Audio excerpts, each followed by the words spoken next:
Chuck Klosterman has a new book, But What If We're Wrong? Thinking about the present as if it were the past. It'll be released on June 7th. The New York Times bestselling author, pop culture journalist joining us. Chuck, good morning. How are you?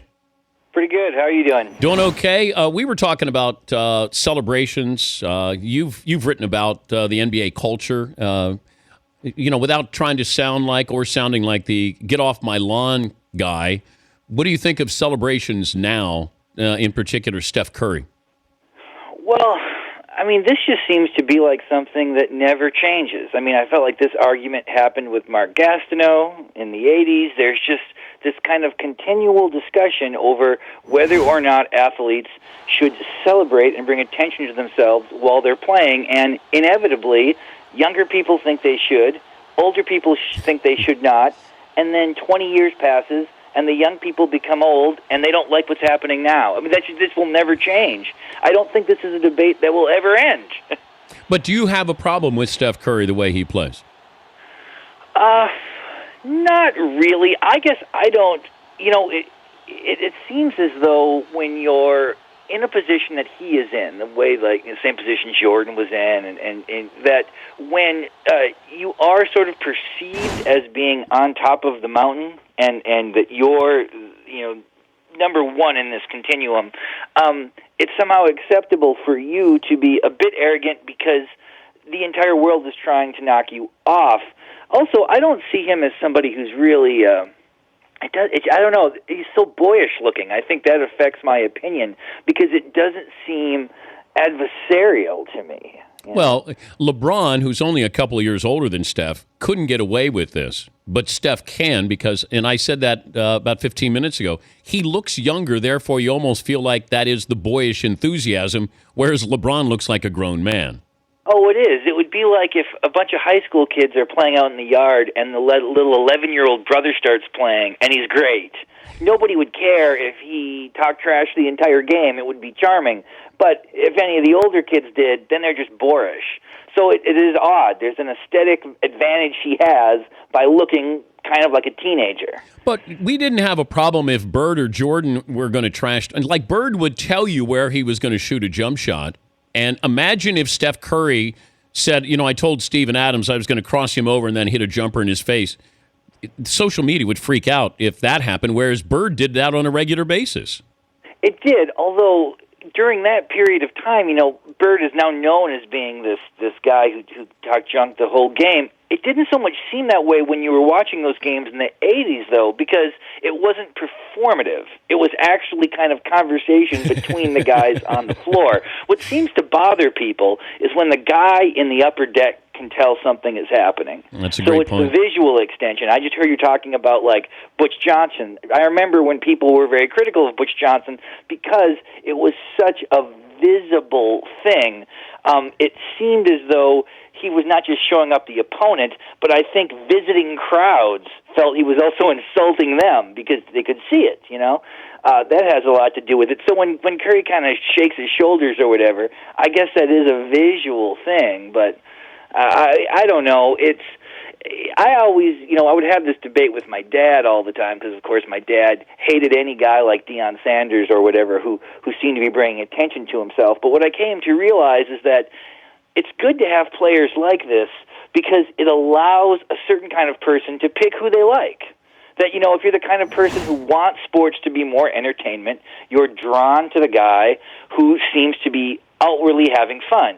If you want sports to be something that's sort of a serious thing that reflects all like the values of sport you learn in Little League, then you can gravitate toward the guy who doesn't do that, the Kawhi Leonard type, who is just like an emotionless guy. So I think it's good to have this debate because it helps me figure out who I like and who I don't. He's Chuck Klosterman, the writer, author, and the book is But What If We're Wrong? Thinking about the present as if it were the past. That'll be released on June 7th. You did write about the NFL, the future of the NFL. Summarize what your feelings are, where we're headed with the NFL. Well, there's a chapter in my book about the future of kind of football in general.